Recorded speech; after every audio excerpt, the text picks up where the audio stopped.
And what's your opinion on, I can probably guess, but on raising children gender neutral? I'm seeing some stories about that as well.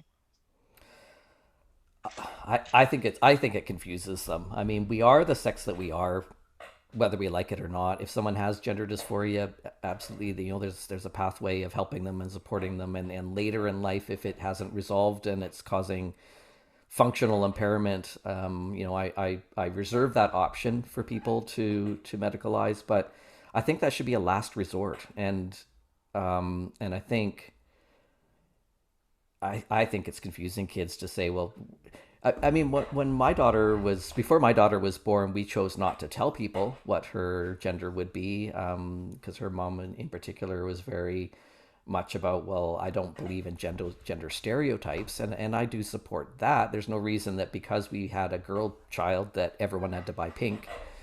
So we were being subversive at that time, saying, well, regardless of the sex of our child, we don't know what that child's personality is going to be. And, this kid may be a girl that likes to wear baseball caps and jeans. We don't know, but that's about gender stereotypes, Yeah.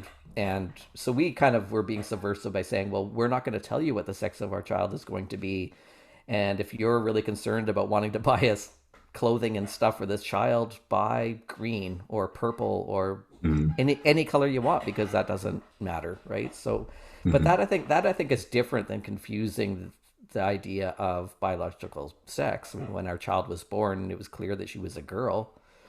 If she had demonstrated gender dysphoria later in life, well, that would have been a separate conversation. But she was a girl, and there was no confusion about that.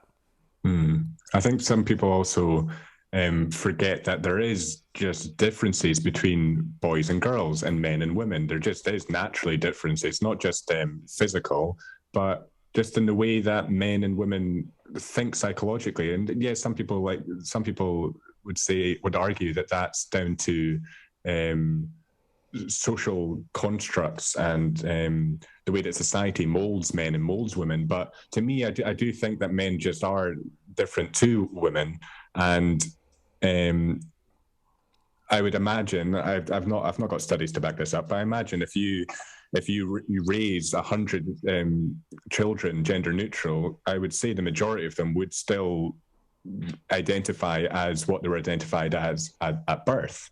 And that's just because boys and girls just are different Mm-hmm. on the most part.